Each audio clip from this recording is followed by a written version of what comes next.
Pero vamos a preguntarle a él, dando la bienvenida, doctor Rodríguez Mackey, qué gusto saludarle, buenos días. Buenos días, Alberto y Lucho, muchas gracias por la En invitación. este tradicional mensaje, ¿no?, que el presidente de los Estados Unidos, en este caso Obama, dicen que hay varios aspectos clave de este mensaje para la propia nación norteamericana.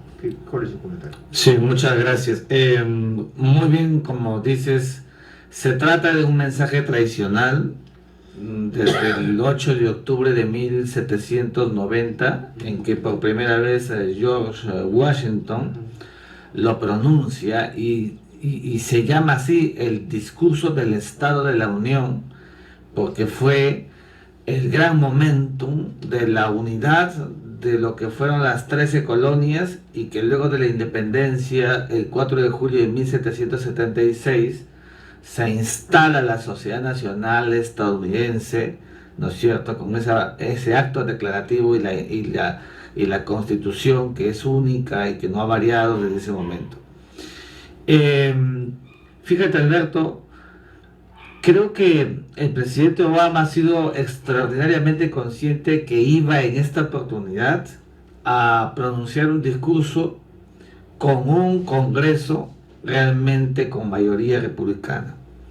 Y esa conciencia de ir al frente con un discurso frente a una mayoría republicana lo ha llevado casi por una suerte de acto dialéctico a mostrarse de alguna manera desafiante, pero sobre todo sereno, y ha tenido razones para hacerlo, porque el presidente Obama venía registrando en los últimos años de su propio gobierno y todo el proceso anterior una situación económica realmente impactante en Estados Unidos.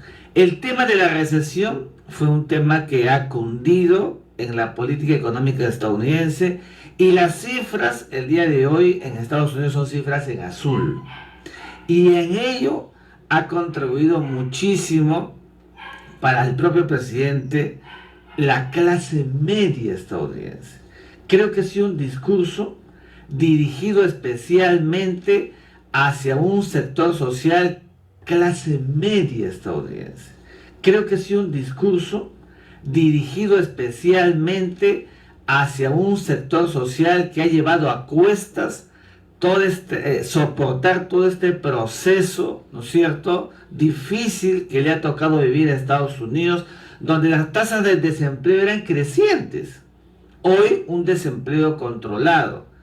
Pero esa visión hacia la clase media estadounidense lo ha llevado a forjar un discurso eminentemente social. Por primera vez, un discurso presidencial no comienza con la política internacional, sino más bien comienza para ver temas de salud, temas de seguridad social, temas de educación. Los costos por estudiar en Estados Unidos son elevadísimos. Entonces, creo que hemos encontrado aquí a un presidente que ha querido dar un paso más en este proceso de sensibilidad hacia los Estados Unidos, donde le recuerda incluso al Congreso que las medidas que ha iniciado en el tema migratorio deberían continuar, porque esas medidas migratorias para un país de migrantes serán realmente el gran soporte de lo que venga hacia adelante para un país cuya economía se está dinamizando. Ya he recordado, Alberto, cómo Estados Unidos, después de 35 años de un nivel alto de dependencia del petróleo internacional, hoy Estados Unidos ya no está dependiente del petróleo internacional, porque ha llevado a cuestas por la operación bisagra, un proceso de explotación que incluso, como todos sabemos, ha llevado a que se produzcan grandes diferencias en el precio del barril de petróleo, cuyo precio pues ha bajado ostensiblemente. Sí le he dedicado evidentemente un espacio importante al tema del fenómeno del terrorismo internacional, llama a la unidad estadounidense, a la visión externalizada para el combate al terrorismo, donde no hay que dar ningún espacio para la tregua, y ha condenado, Alberto, la irresponsable actitud en Ucrania por parte de Rusia, que desencadenó todo un estado de guerra a partir del acto de ingreso y anexión de Crimea en los primeros 4 meses de este año. Pero lo más importante en el ámbito internacional ha sido que Obama le recuerda al Congreso que el inicio de la reinsertación recíproca entre Estados Unidos y Cuba, el reinicio de las relaciones bilaterales, es el tema estelar en la política exterior americana en el continente en lo inmediato, y prácticamente le traslada la posta a Estados Unidos y al Congreso para que asiente progresivamente las medidas para el desbloqueo, el embargo económico que soporta la isla hace más de 50 años. Pero le ha dicho además que hay que tener mucho cuidado, que si hubiera algún ápice de circunstancias que pudieran detener este proceso, él va a utilizar su recurso del veto con esta y otras medidas, porque temperamentalmente sabe que se encuentra frente a un Congreso, repito, mayoritariamente, ¿no es cierto?, de oposición republicana. Entonces, evidentemente, creo que ha sido un discurso social, un discurso para toda la tribuna estadounidense, ¿no es cierto?, y quiere pasar a la historia como el presidente de la gran sensibilidad social, que se muestra permeable y que cree que Estados Unidos está en una etapa de grandes cambios, donde debe mirarse a sí mismo al espejo y reconocer deficiencias, pero al mismo tiempo fortalezas. Esa es la mirada de un presidente que también le allana el camino, ¿no es cierto?, con este contexto favorable, hay que decirlo, a la candidata natural de los demócratas al proceso de elecciones que en menos de 2 años habrá en Estados Unidos para elegir al nuevo presidente del país, que es Hillary Clinton. Hillary Clinton, ¿no? Correcto. Ahora, hay un tema muy interesante aquí que lo ha venido planteando ya hace algún tiempo, y es el de elevar los impuestos a las personas que más tienen, a los más ricos. ¿Esto no profundizará las diferencias en el Congreso con los republicanos que plantean un tema contrario, ¿no? Bueno, fíjate, Lucho, ayer mismo, menos de 24 horas después de formulado el discurso presidencial, los republicanos ya le han contestado políticamente al presidente. Y claro, evidentemente, frente a un presidente que está allanando el camino, el acto republicano de oposición flagrante trata pues de minimizar todo lo que ha dicho el presidente de Estados Unidos. Se ha dirigido evidentemente a la porción republicana, a la porción de los ricos en Estados Unidos y América, que son los menos, y a los que les hace saber que tienen que pagar más impuestos para solventar, ¿no es cierto?, el criterio de equidad y de justicia que estuvo tan manoseado en los últimos tiempos, porque en Estados Unidos de América, también tenemos que decirlo, la economía de mercado, la propulsión de las tesis liberales forjadas desde el siglo XIX, Adam Smith y toda la economía de mercado, el padre de la economía moderna, y todos los procesos que llegaron ulteriormente, evidentemente fueron recogidos y sazonados, ¿no es cierto?, por un liberalismo que se desarrolló en Estados Unidos por muchos años y que le dio resultados, es cierto, ¿no es cierto?, ¿no es verdad?, pero que a la luz de lo que ha venido pasando en un país de migrantes con grandes trastocamientos sociales, tenía que haber pues un impulso de sensibilidad, de solidaridad, y esto evidentemente va a producir un frente, ¿no es cierto?, en ese alto nivel de fricción, ¿no?, con los sectores pudientes estadounidenses. Pero él los llama a que hay que ajustarse, porque si queremos una nación grande, tenemos que darle vuelta a la página, dice el presidente, vuelta a la página, para pensar en todos y no en unos solos o no en unos pocos. Ese es el mensaje que ha llevado, repito, a Obama, que a mi juicio le ha dado pues un contenido prospectivo. Obama no está pensando en estos momentos, está pensando en el futuro, también en el futuro político electoral, hay que decirlo, ¿no es cierto?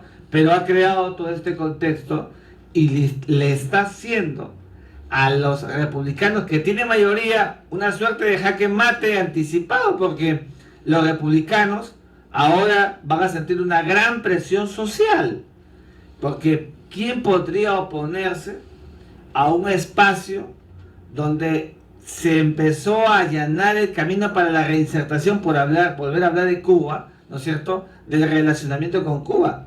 Sería un descalabro para los republicanos comenzar un episodio camino a las elecciones de oposición flagrante que le puede redituar negativamente. Los hispanos son una porción muy importante en los actos eleccionarios en los Estados Unidos de América. O sea, esto le favorece tremendamente en el aspecto político para las próximas elecciones. Estaría un poco allanado el camino para Hillary Clinton, de todas maneras, ¿no? Evidentemente que sí. Fíjate, la política pues da vueltas, la política tiene sus sobresaltos, la política recicla.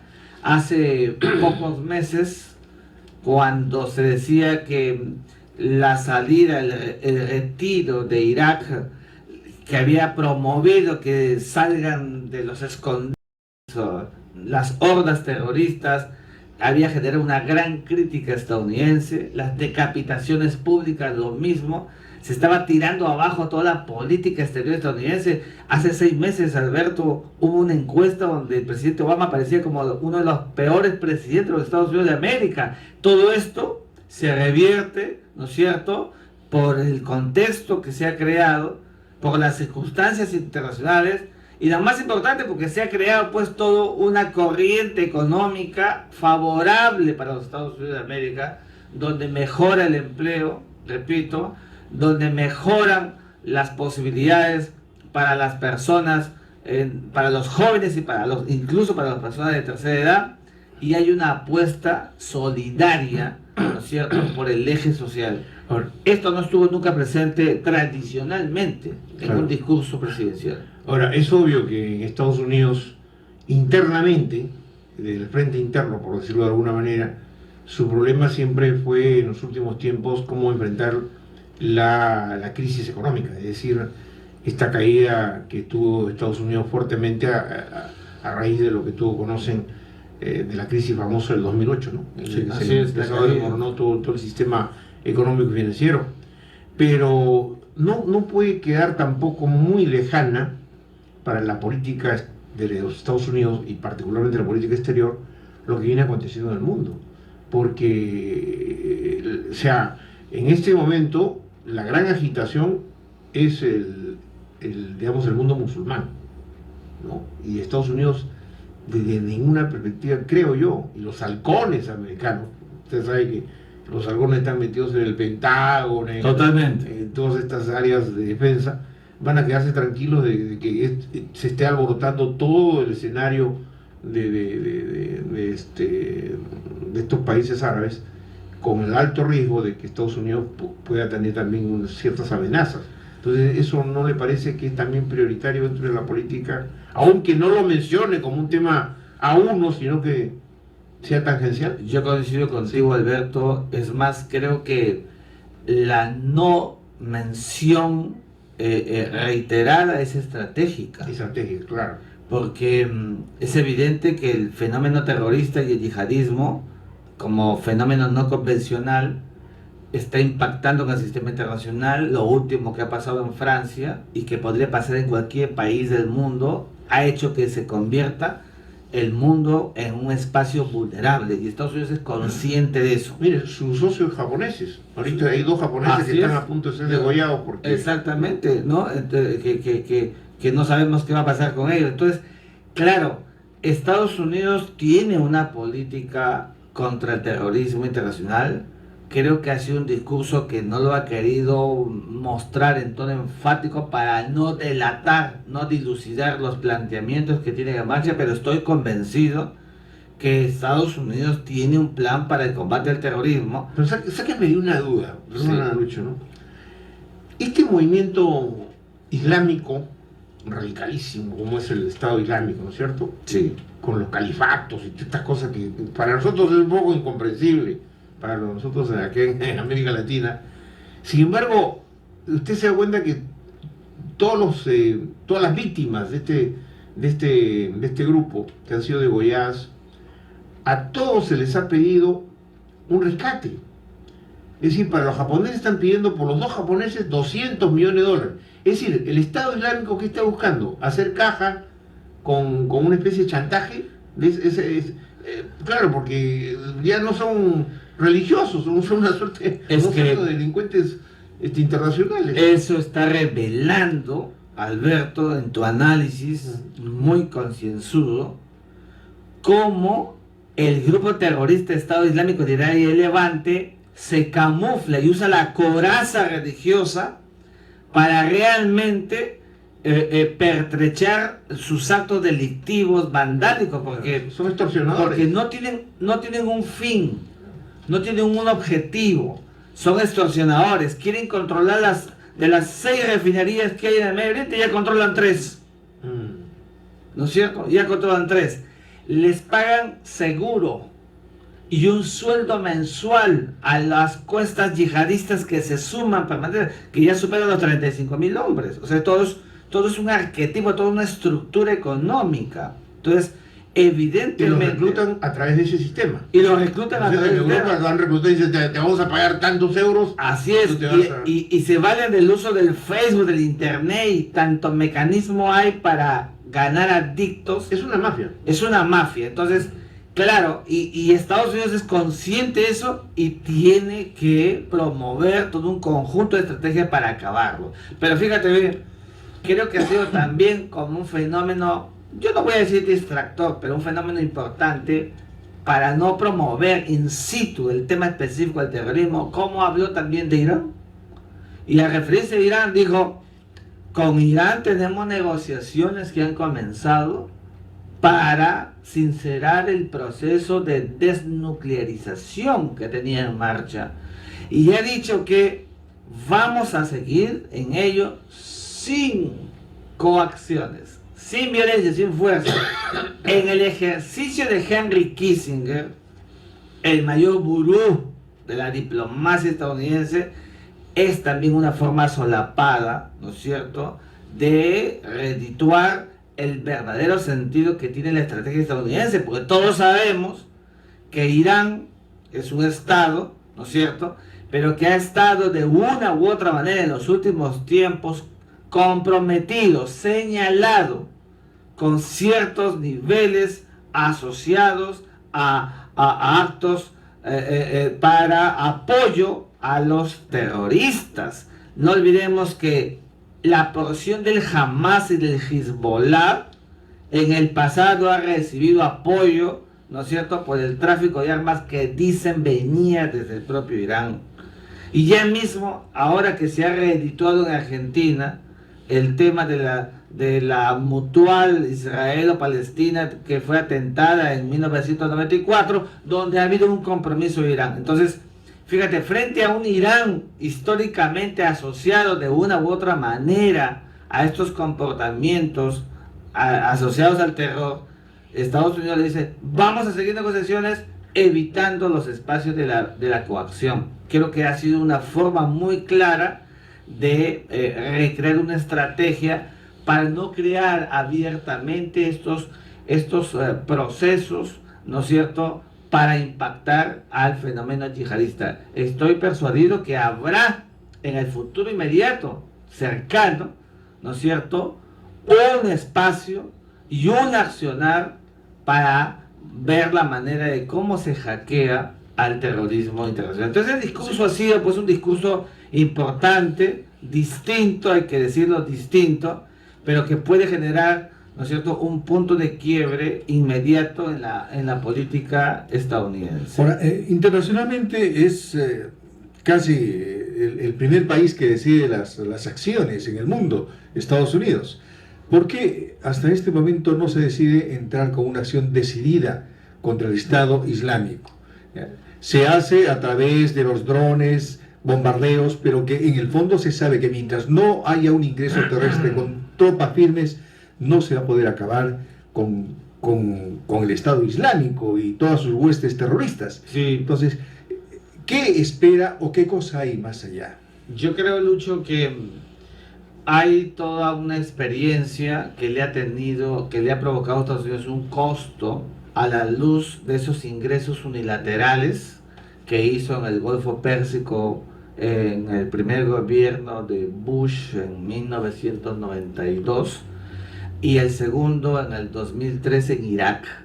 Y hubo consecuencias, ¿no es cierto?, de señalamiento, de incriminalidad hacia la violación de derechos humanos por parte de Estados Unidos de América, que había ingresado incluso en Irak cuando nunca se pudo demostrar en el informe TENET que habían armas químicas en el gobierno, en el régimen de Saddam Hussein.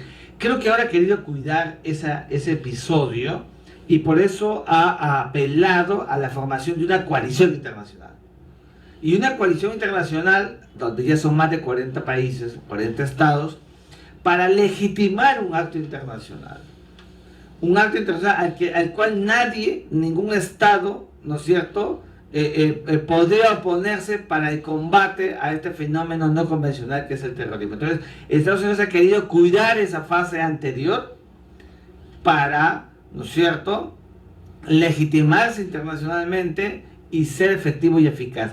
Pero fíjate, como los bombardeos sobre los puntos donde se ubican los miembros del Estado Islámico de Irak y Levante no ha resultado eficaz hasta ahora, porque incluso han muerto muchos civiles en diversas zonas de Siria y de Irak, lo más probable es que en algún momento se inicie, ¿no es cierto?, un proceso de carácter militar de infantería Terrestre. Porque no se puede descartar que los trabajos de infantería frente a un fenómeno terrorista tan diseminado, tan amorfo, que se camufla con la propia sociedad civil, es muy difícil pues que con bombardeo podamos ser eficaces. En algún momento va a llegar este trabajo de infantería, pero el trabajo de infantería está precedido por el trabajo de inteligencia que seguramente se está realizando para poder hackear a este fenómeno, el mayor del siglo XXI.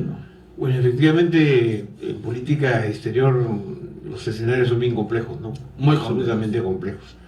Pero obviamente que este surgimiento extraño, ¿no?, de este Estado Islámico en medio digamos, de un rebrote de lo que fue en su momento la primavera, ¿no? La primavera de los países árabes. Así es. ¿no?, que termina ahora siendo, digamos, un caldo de cultivo. Y claro, y justamente este grupo terrorista es ajeno a todo ello, ¿no? Siente una repulsión a la primavera árabe. Exacto. Y es una animadversión horizontal y frontal a todo lo que tenga que ver con modernidad, contemporaneidad, occidente. Entonces, pues es una evocación que coge otra vez al choque de civilizaciones, pero ahora lo utilizan como una forma camuflada para continuar con estas actividades terroristas que no sabemos finalmente qué es lo que están buscando, porque cuando en una fase conflictual siempre el otro pide algo a cambio. Aquí lo que están haciendo es redituar pura extorsión, puro activo. Muy bien, doctor Rodríguez Maguey, como siempre, muchísimas gracias. Siempre nos ilustra con sus conocimientos de política internacional, que es lo que en este momento también preocupa, ¿no?, a gran parte de la población. Muy bien.